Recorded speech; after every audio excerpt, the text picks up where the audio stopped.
Hello friends, तो आज की इस वीडियो में हम लोग पढ़ने वाले हैं निर्देशांक ज्यामिति। उससे रिलेटेड जितने भी क्वेश्चन होंगे ऑब्जेक्टिव मतलब कि बेसिक से लेकर के और ऑब्जेक्टिव का पूरा तैयारी हो जाएगा। यहाँ पे आप लोग बस क्लास को कंटिन्यू देख लीजिए।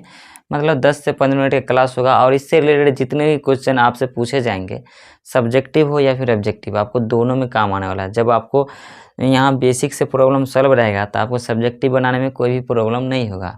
तो चलिए वीडियो करते हैं स्टार्ट। और वीडियो स्टार्ट करने से पहले आप लोग इस चैनल पे नए हैं तो प्लीज़ चैनल को सब्सक्राइब कर लीजिएगा।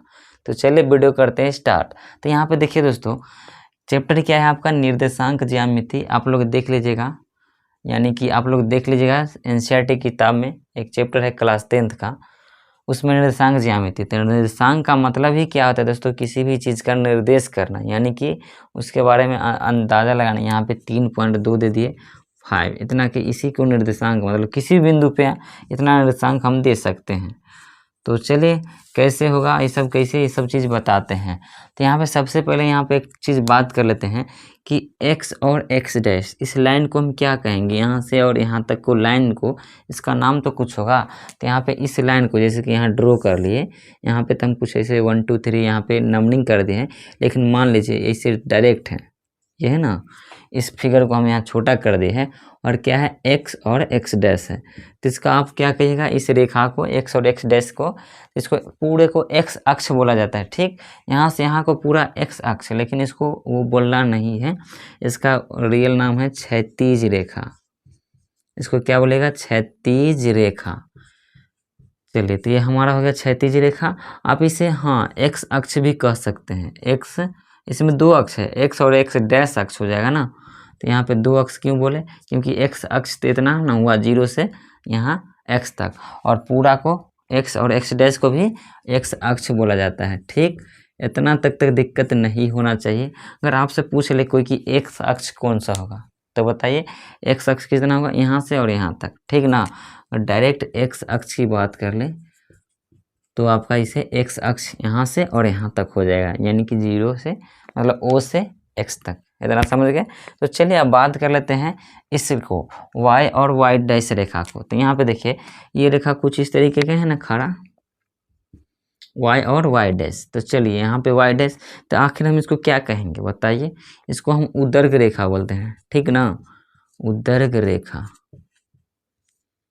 इतना समझ गए ना। अगर इससे आप x y और y डैश अक्ष भी कह सकते हैं, y और y डैश अक्ष भी बोल सकते हैं, इसमें कोई दिक्कत नहीं है।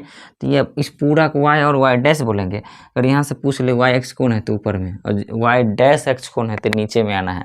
यहाँ पे y डैश की बात करें तो यहाँ से, ठीक, तो इसको आप y अक्ष भी कह सकते हैं। तो इतना तक क्लियर नहीं होना चाहिए। तो चलिए आप बात कर लेते हैं कि आखिर ये जो है एक ठो क्षैतिज रेखा, मान लीजिए यहाँ से क्षैतिज रेखा और उदर्ग रेखा, दोनों को हम एक सेंटर में यानी कि कटान बिंदु काटे, यहाँ पर बिंदु है ना, इसको क्या कहेंगे, यानी कि ओ जो है दोस्तों, ये क्या है आपका मूल बिंदु है, इसको हम मूल बिंदु बोलेंगे, मूल बिंदु बोलेंगे। और अगर आपसे कोई पूछ दे कि मूल बिंदु का नियामक क्या होता है, तो ये क्वेश्चन आपको मतलब VBI है, ये क्वेश्चन पूछता भी है, तो आप इस क्वेश्चन को नोट कर लीजिएगा कि मूल बिंदु का नियामक होता है दोस्तों 0,0 होता है। ये आपको हमेशा याद रखना है। आप इसे पेपर भी देख सकते हैं कि इस टाइप का क्वेश्चन कितना पूछा जाता है। तो उम्मीद करते हैं कि इतना तक समझ चुके होंगे। तो आप बात कर लेते हैं कि कोटि और भुज क्या होता है। तो यहाँ पे देखिए सबसे हम आसान तरीका से बताना चाहूँगा, और मैं आपको डायरेक्ट पहचानने का ही तरीका बता दे रहा हूँ कि आखिर कोटि और भुज किसको बोलेंगे। तो यहाँ पे देखिए दोस्तों, यहाँ पे पहले क्या है, यहाँ देखिए इस लाइन को क्या कहेंगे, x अक्ष बोलेंगे कि ना, x अक्ष। और यहाँ पे देखिए ये तो पूरा लाइन x अक्ष हुआ। अब बताइए क्या कौन सा लाइन होगा, इधर आए तो किस दिशा की ओर आ रहे हैं, तो x अक्ष की दिशा को गए हैं ना। देखिए यहाँ इधर x अक्ष की दिशा की ओर है, और यहाँ से भी अगर हम यहाँ लाइन ड्रॉ करें तो यहाँ भी आगे की ओर आ रहा है। तो यानी कि y से जो बिंदु, y अक्ष से जो बिंदु आगे की ओर जा रहा है उसको हम x अक्ष कहेंगे, यानी कि y निर्देशांक या x निर्देशांक कहेंगे। नहीं समझे, चले हम एग्जाम्पल देते हैं उसके बाद समझेगा। इसी तरह इधर से भी जा सकता है। तो ये जो लाइन आप लोग ग्राफ में देखे होंगे, तो ऊपर की ओर जो रहता है ना, वो किसका वैल्यू रहता है दोस्तों, y का। नहीं समझे, यहाँ देखिए ऊपर की ओर जा रहे हैं तो y का वैल्यू है या फिर नहीं है, है ना। तो यहाँ पे y का वैल्यू ऊपर में पुट करते हैं और x का वैल्यू है जैसे नीचे कॉलम में, मतलब नीचे वाला रो में पुट करते हैं। तो वो सब बाद में बात करते हैं, उससे पहले हम आपको कोटि और भुज समझाते हैं। तो चलिए इसे हम बोर्ड को क्लीन कर लेते हैं, उसके बाद आपको कोटि भुज वाला प्रॉब्लम सॉल्व कर देते हैं। तो देखिए दोस्तों, यहाँ पे कोई बिंदु है, ठीक, यानी कि बिंदु का नियामक दे दिए हैं कि आपको दोस्तों यहाँ पे बिंदु का नियामक दे दिए हैं x, y। तो यहाँ पे समझिएगा, आपको डायरेक्ट क्वेश्चन क्यों ना समझा दे, क्योंकि यहाँ पे आपको डायरेक्ट समझा दे रहे हैं कि पहले आप हमेशा याद रखिएगा कि पहले आपको यहाँ पे x का मान रहेगा, उसके बाद ही आपका y का मान रहेगा। तो आपको कभी भी कोई सा भी क्वेश्चन क्यों ना हो, तो आपका हमेशा फर्स्ट में क्या समझना है कि यहाँ पे हमेशा x का वैल्यू फर्स्ट में पुट होगा। तो चलिए, तो यहाँ पे अगर आखिर हम x को क्या कहेंगे, तो यहाँ पे x को हम लोग क्या कहेंगे दोस्तों, यहाँ पे भुज कहेंगे। x को क्या बोलेंगे, भुज। और कोटि किसको कहेंगे, तो कोटि हम कहेंगे y को। y को क्या कहेंगे, कोटि। तो आपसे क्वेश्चन कैसे कहेगा, तो क्वेश्चन देख लीजिए, आपसे कहेगा कि निम्नलिखित में से, जैसे कि निम्न इतना बिंदु ऐसे दे देगा, बिंदु 3,4 में भुज क्या है, भुज क्या है, ये कौन सा होगा। तो ये देखिए, आपको इस तरीके से क्वेश्चन दे देगा और ऑप्शन में दे देगा 4, 3, 2, -3। तो यहाँ पे देखिए, अगर आपको यहाँ पे थोड़ा सा कंसेप्ट लगाना है कि भुज हम पहले वाले के बोलते हैं, तो इसमें पहला वाला ऑप्शन कौन मिल रहा है, तो यहाँ पे देखिए -3 यहाँ पर भी है और यहाँ पे ये -3 है। तो इस तरीके से आपको क्वेश्चन भी पूछता है, तो आप इस तरीके से क्वेश्चन बता सकते हैं कि भुज हो गया। अगर आपसे कोटि पूछ देता, तो कोटि का यहाँ ऑप्शन में क्या है, 4, तो यहाँ पर आप लोग डायरेक्ट ऑप्शन ये मार देते कि ऑप्शन ये आपका कोटि हो गया। तो इतना समझ चुके होंगे। फिर हाँ, ये XYZ के जगह भी कुछ भी मान दे सकते हैं। यहाँ पे बिंदु आपको मान लीजिए कि XYZ के जगह यहाँ पे अगर आपको A या B पूछ दे, इसमें से अगर आपको कोटि पूछेगा तो कौन सा मारिएगा, तो कोटि पूछेगा तो आपको B करना है, यानी कि कोटि पूछेगा तो कौन सा कीजिएगा बताइए, आप लोग नीचे कमेंट में भी बताइएगा, ये B हो जाएगा। अगर आपसे भुज पूछता है, तो भुज तो आप तो आराम से बता सकते हैं कि A हो गया। मतलब इस संख्या की जगह कुछ भी दे सकता है, ABCD, मतलब कि कोई सा ही मान, ABCD या अल्फ़ाबेटिकल मान या न्यूमेरिकल मान कुछ भी दे सकता है। तो आपको ये हमेशा यही दो मतलब कंसेप्ट याद रखना है कि भुज और ये कोटि होता है। तो चलिए आप बात कर लेते हैं कि किसी भी दो बिंदु के बीच की दूरी हम कैसे निकालते हैं। तो यहाँ पे दूरी की बात कर लेते हैं, ये सब तो बेसिक की बात है। और एक और मैंने स्टार्टिंग में बताया था कि यहाँ पे आप लोग नोट कर लीजिएगा कि मूल बिंदु का निर्देशांक क्या होता है दोस्तों, मूल बिंदु का निर्देशांक, मूल बिंदु का निर्देशांक क्या होता है, आपको हम स्टार्टिंग वीडियो में बताए थे कि मूल बिंदु का निर्देशांक क्या होगा, तो 0,0। अगर आपसे इसमें पूछ दे कि कोटि और भुज क्या है, तो आपको इसमें दोनों सेम ही है, तो अब इसमें दोनों में 0 ही आंसर होगा। यहाँ पे कोटि पूछे तो, अब भुज पूछे तो, यहाँ पे इसका दोनों का आंसर सेम होने वाला है। तो इसमें आपको घबराने की ज़रूरत नहीं है। तो इतना तो समझ चुके होंगे।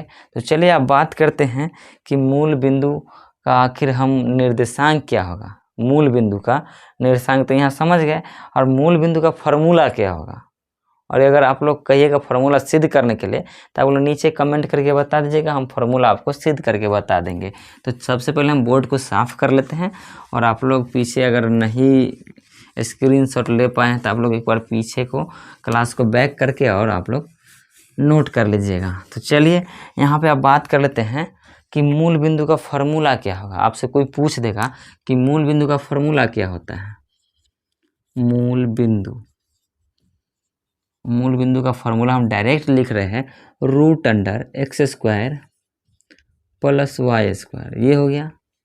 और इस पर आपसे क्वेश्चन कैसे पूछेगा, तो यहाँ पे देखिए, यहाँ पे एक ठो ग्राफ बनाए थे ना दोस्तों, बनाए थे। ये किसका नियामक था, O का, और ये x, और ये x' का था, और ये y' और ये y का था। तो यहाँ पे एक नियामक है, मान लीजिए हम दे देते हैं, कोई सा भी अभी क्वेश्चन सेट नहीं किए हैं और इसमें आप लोग थोड़ा दिक्कत नहीं लीजिएगा।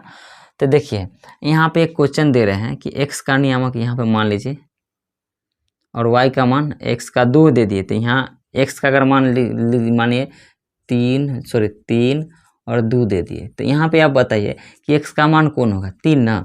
नीचे से गिने 1 2 3, ठीक। तो यहाँ आ गए।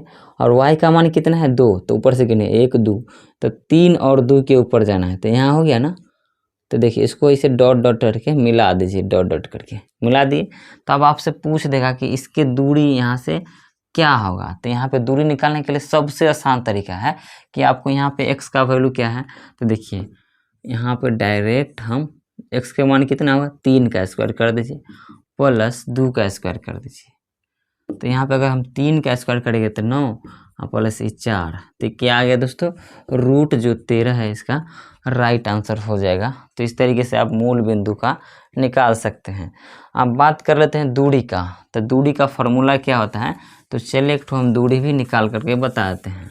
तो यहाँ पे देखिए आपको दूरी कैसे निकालना है। तो दूरी का फॉर्मूला होता है root under x2 minus x1 का whole square plus y2 minus y1 का होल स्क्वायर। अगर आप लोग इस फॉर्मूला को सिद्ध करवाना चाहते हैं तो आप स्पेशली कमेंट कर सकते हैं, उसके ऊपर हम एक अलग से वीडियो बना देंगे। अगर हम अभी इसे सिद्ध करेंगे तो वीडियो बहुत लंबा हो जाएगा, तो इस पर हम क्वेश्चन नहीं बता पाएंगे। तो चलिए एक ठो क्वेश्चन बता देते हैं। मान लीजिए कोई एक यहाँ पे ए बिंदु है और इसका यहाँ बी बिंदु है, मतलब ये दोनों भाई है और यहाँ बहन है। एक मान लीजिए कि एक लड़का है, एक लड़का है, कोई कुछ भी मान सकते हैं, और एक लड़की को पीछा कर रहा है। अब यही ना चल रहा है, ठीक। तो लड़का का यहाँ पर दूरी दे दिया है, नियामक मतलब निर्देशक कुछ भी आप मान सकते हैं। यहाँ देखिए 2,3 दे दिया है, कोई दिक्कत नहीं। और यहाँ इसका इससे इसका दूरी दे दिया है 3,5। तो आप बोलेगा कि लड़का और लड़की के बीच का दूरी ज्ञात करने के लिए, तो दूरी की बात जब भी आएगा ना दोस्तों, तो आप यही फॉर्मूला यूज कीजिएगा। तो सबसे पहले यहाँ पर x1 और y1 और y2 और y1 इसका मान निकालना पड़ेगा। तो कैसे निकालिएगा, तो सबसे पहले यहाँ से चलना शुरू किया होगा ना लड़का, कि इधर से किया होगा, नहीं ना, उल्टा नहीं ना, कि लड़की भागती कभी कभी, तो ये सब चीज़ नहीं देखिएगा। तो चलिए यहाँ पे x1 का मान क्या हो जाएगा दोस्तों, आपका यहाँ पे x1 का मान क्या हो गया, 2 हो गया। अगर x2 की बात कर लें तो x2 का यहाँ पे 3 हो गया। इतना निकाल लिए ना, x1 का 2 हो गया और x3 मतलब x2 का 3 हो गया। ये रेकरिंग नहीं समझेगा, हम इसे आपको समझाने के लिए इंडिकेट किए थे। तो चलिए, और y1 की बात कर लें तो y1 कितना हो गया 3, और y2 क्या होगा बताइए, y2 इसमें से देखिए 5।